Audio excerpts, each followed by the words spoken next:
All right, Reggie. Before we get into this week's questions and topics, is there anything you wanted to start off speaking on before we get into it? Well, first of all, I gotta congratulate the queen of hip hop, our girl Mary J, for getting nominated or elected into the Rock and Roll Hall of Fame. Forget which one. I don't know if it's the election or if it was a nomination, but I think she was elected. Second thing, shout out all you tourists. Yeah, I guess it's y'all time of the year now. All you, I guess they try to say that y'all are stubborn, which yeah, the tourists I know are stubborn, but they say y'all loyal as well. So shout out to you guys. Have a good birthday month. And other than that, John, I think we're ready to go. Well, I hope y'all really truly understood the WAC interview, the WAC 100 interview again, to why he was posted over here. Number one, because he's my friend, uh, and he seems to do well on YouTube, and y'all always asking for a different guest other than Reggie, so we brought somebody in, and then y'all wanted to criticize us for that. But like I said, once again, I'll reiterate, it's not that Bomb First are saying that any of the things that really have the people over here upset is true. We're not saying that at all. Nothing like that. We're saying we understand where he gets it from. That's all we saying, where he got it from. Yeah. I'll leave that there for now. But other than that, appreciate you guys. I hope, those that y'all that elected to unsubscribe at the time will come back, give us another chance. And because we do appreciate all our subscribers over here at Bomb First. Other than that, let's go, John. Okay. Last week, Keefe D had a court hearing. I know that it was streamed on YouTube. I wanted to see if you were able to catch it, and if you were, if you had any thoughts or takeaways from what you saw. Was he in court, or was he on the streets? Or was he in civilian clothes? I know that crackhead Jack Roy White said he's out on bail. Been out since January, but tell you, y'all keep listening to the weirdos, then that's when y'all get weirdo information. But I'm being facetious. Yes, Sleepy is still in custody. Didn't even mention anything about bail this time, which is kind of strange to me. To why they haven't came up with the $75,000 to get him posted or bailed out. But I understand because he has that high-profile attorney working for him, and I'm sure he has to.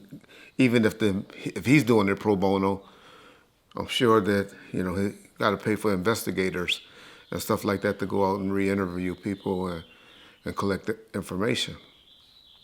So there's some fees that's cost. So I understand. I get it. Before your freedom, in my mind, I think you should make sure you have the proper legal representation. Okay, now that attorney, that attorney, Mr. Arnold, I believe his name is, seemed to be a pretty good guy. Type of attorney you'll want representing you. But I caught something that he said, not on the day of the hearing, we'll talk about that later, but he did an interview about a week prior with a local news station in Las Vegas. If he didn't do it, does he know who did? No, he does not know who did. And why should we trust Keefe D now? You shouldn't trust Keefe D. You absolutely shouldn't. And that should be the thing that causes him to walk.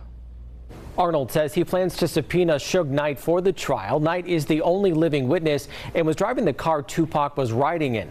Arnold also says another witness we could hear from, Sean P. Diddy Combs.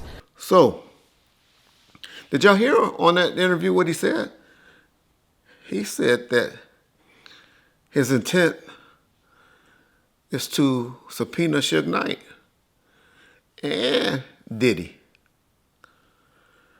Wow, okay. I think he needs to reevaluate that decision because I know he's listening to new stuff. He haven't heard the old stuff that Mr. Knight, and why the DA office is elected not to use him and subpoena him, because they know he just want to make a mockery of this case. That's why he's hollering, free Keefe D. But he knows what he has said in the past. There was an interview by this young lady that pretty much admitted, and I'll let y'all hear it. Suge Knight names an individual named Baby Lane as who he thinks is responsible for 2Pac's murder. He does not say Orlando Anderson's name, and Orlando Anderson says that he is not Baby Lane. Did y'all hear what the young lady said that he told her in the interview? Okay. There's also this TMZ interview that he said. Off the top, I ain't the nigga killed 2Pac, I'm the nigga protected 2Pac. Yeah. But at the same time, bitch ass Puffy can give him a mother star, and every rat in the world said he didn't want to kill 2Pac. Yeah. Or had him shot. Yeah. You know what I mean? But if you notice, it was a rat on television saying he the one did the shooting, this happened, that happened, this happened, that happened, right? Right. If you think about it, right? When people ask me if I know who killed 2Pac, and not saying 2Pac dead or alive, but I'm saying if they ask me if I know who killed 2Pac, I'm the that said, hey, absolutely not. Yeah. Okay. So did y'all hear what he said there? He's saying 2Pac's alive. But he admitting there that, you know, a guy that's doing interviews all on YouTube has already admitted to this. Why aren't they in jail and stuff like that? But now he's saying free Keefe D, which you guys or his attorney and people like that would assume that he's trying to say Keefe has nothing to do with this, or that he's innocent, or he's on this major campaign, and I don't get why. Still don't understand it. Don't know why he's so vindictive this way. To put a murder, to try or attempt to put a murder on someone that you upset with, meaning his ex-wife, daughter, his daughter's mother, and Snoop Dogg, and even me. Why is he that vindictive where he's trying to, now, today in 2024, accuse all these people of something to do with the murder of 2Pac?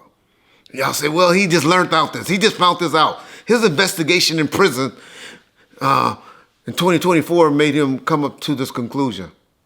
Okay, all right. What investigation is he doing in prison with all these J-Cats? One of these J-Cats right here, look at the type of nigga he's hanging around in prison. So these J-Cats right there are the one that's helping him? Or we know the J-Cats that be emailing him in prison. Maybe they the ones telling him all this. But no, I just gotta say, Mr. Arnold, you need to really leave Suge Knight where he's at. Because if you're thinking about subpoenaing him for saying something like that, the DA is going to have a field day with him and his credibility. P. Diddy. I know he want to bring P. Diddy in there. You think P. Diddy attorney's going to allow him to say anything? P. Diddy is going to say, I plead the field. That's going to help. I plead the field is going to help your case, sir. Stop playing in the media, dog. People are smarter than that. I know a lot of the people that be emailing you and contacting you and all of that is not as sharp as their attorney as you are, or appears to be. Don't let Keefe D play attorney with you. Advise him right, dog. Advise him right would be my my take from that hearing that I saw. John. Peace bomb first. But going back to the original question, Reggie, and I definitely appreciate your take on what you just spoke about. But when it came to the actual hearing, was there anything that people can walk away knowing that they didn't know prior, or is it just business as usual? Well, for a blind eye or the blind from a person that didn't really pay attention and you just looked at it and let it come across your feed or watch it on YouTube, you would have thought it was just a rescheduling hearing, and most people just got that he's still in custody and he'll be going to court again on July be coming back for July the 23rd, and that the judge making sure everybody getting the discoveries and all of that. The DA office admitted that they still have one set of discoveries that they still redacting, and they'll be turning over to the defense attorney. But so that was just business as usual, as you said earlier. But what I caught in that hearing, and it was strange, and it made me jump up like, whoa, what they got, what's working? I want to play this part that the judge said on the bench. 30 days or so, we should be setting the last batch of discoveries to start. So these are potentially other suspects in the case? Yeah, I think it's investigative leads. Yeah, investigative leads, and just because, yeah, and other things that I think Mr. Arnold is entitled to, and so I just want to be as thorough as possible. Did y'all hear what that judge said? Was that a slip up? Or was she just talking off the top of her head, or what? She said, are you planning on adding any additional suspects to this case? And the defense attorney remained silent. He didn't say anything. And the DA seemed to got a little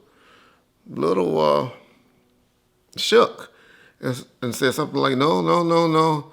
That's not the intent. We just got some other things to do. But for that judge to say that, I really think she's been signing something in the background that we don't know about. Maybe a search warrant or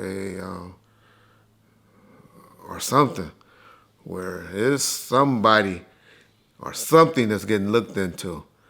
Trust me, that judge wouldn't have threw that out in an open court room without there's something that's brewing. I know a lot of y'all want to believe that it's Puffy and the P. Diddy thing and all of that. I'm still not there. I don't believe it. But that wasn't no major slip up. And it's going to be interesting. Not quite sure. Not ready to put my reputation and Ball First reputation on the line by saying something else is about to happen. But y'all go back and listen to that again and just see if y'all just think it was maybe a mistake or if something is happening in the background. But yeah, that would be the major take that I took from that hearing. And that's all I think I have to say at this time about that situation.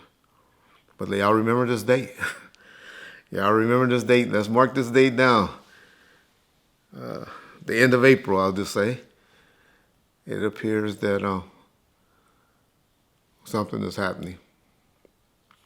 Stay tuned.